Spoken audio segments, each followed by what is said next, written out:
आज़ाद कयो, मुझे बाबे के आज़ाद कयो, मुझे घर में कोई कोने आज़ाद कयो, मुझे माँ भी मरी हुई है।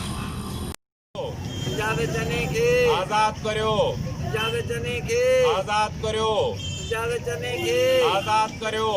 पंजाब चने असांजे शहर लालू नायक जो नौजवान आहे, मुंहिंजो दोस्त रहियो आहे। मां ज़िंदगी जो हिसो हुन सां घणे मिक़दार में गॾु गुज़ारियो आहे। साजिद सजाद चनो कंहिं बि सियासी पार्टीअ जो मेंबर कोन्हे। मूंखे ज़ाती ख़बर आहे, छो जो बेसिकली लालू नायक शहर जो ऐं नौजवान बि हिते जो आहे। बाक़ी उहो कराची रहंदो आहे, हैदराबाद रहंदो आहे। उते कंहिं दोस्तनि सां जेकॾहिं हुनजी का दोस्ती आहे त हुनजी कंहिं बि बाज़ाब्ता तौर कंहिं बि तंज़ीम सां मेंबरशिप कोन्हे। जंहिं बि शक जे बुनियादनि ते या जहिड़नि बि मामलनि ते नौजवान खे गिरफ़्तार कयो अथनि।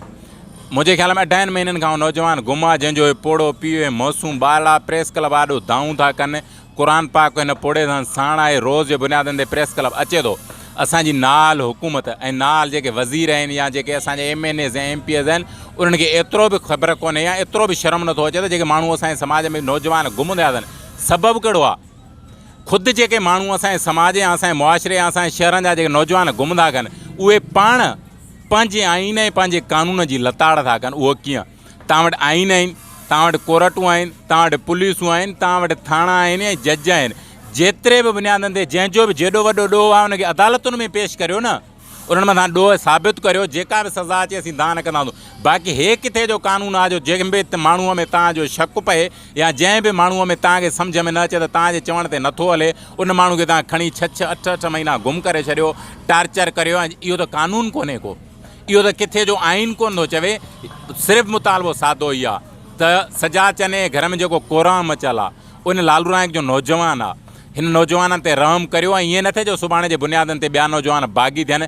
कॾहिं बि कंहिं बि माण्हू चयो जंहिंखे जेतिरो तव्हां धकणंदा उहो ओतिरो वधीक दांह कंदो।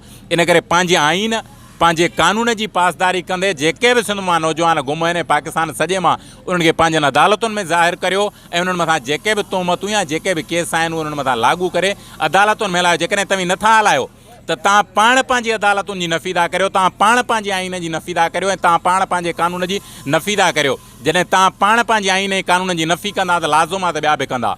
इन करे पंहिंजे आइन ऐं पंहिंजे कानून जी नफ़ी न करियो, उन ते हलो ऐं उन्हनि नौजवाननि खे सिधे बुनियादनि ते कोर्टनि में पेश करियो। जेके बि ॾोह आहिनि उन मथां लागू करे, इन खां वधीक ॿियो कुझु बि न। बाक़ी हे ज़रूरु आहे, तव्हां गारंटी सां सोशल मीडिया जो मशहूरु मोटिवेशनल स्पीकर आहियां ऐं चवां थो त सजाद चनो कंहिं बि सियासी पार्टी जो मेंबर नाहे, न हुयो, न आहे। उहो इन करे थो चवां छो जो हुनखे बेसिकली सुञाणींदो आहियां। मुंहिंजे शहर जो आहे, मिसकिन माण्हू आहे, हुनजो पीउ हुनजो भाउ असांजे शहर में पकोड़ा कंदा आहिनि। अॼु ॾींहं ताईं जॾहिं बि असांजे शहर जी नाली भॼंदी आहे त हुननि जो घरु एतिरो हेठां जो गटर जो पाणी हुननि जे घर में हूंदो आहे। हे मासूम ॿार जंहिंजा कपिड़ा धोतल कोन्हनि, हे झूनो जंहिं वटि साबुण जा पैसा कोन्हनि जो पंहिंजा कपिड़ा धोई सघे या कपिड़नि जी नई ड्रेस वठी सघे, इन अहिड़ी सूरत हाल में वरी हिकु नौजवान पुटु जंहिंजो 28 महीननि खां गुम हुजे, जंहिंजी माउ रोई रोई अखियुनि जो नूर विञाए ऐं असांजे वक़्त जे हुक्मराननि खे कन ते जूअ में न चुरे।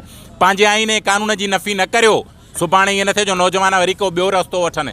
इन करे आइन जी कानून जी नफ़ी न कंदे कोर्टुनि में पेश करियो, सभिनि गुम थियल नौजवाननि खे ज़ाहिर करियो। जेकॾहिं ईअं नथो थिए त पोइ जेको कराची खां पिंडीअ लाइ मार्च थिए थो, उन में असां बि शामिलु हूंदासीं, मासूम ॿार बि शामिलु हूंदा। वक़्त जे हुक्मराननि ॾाढो इहा अपील आहे त पोइ तव्हांखे जेको वणे उहो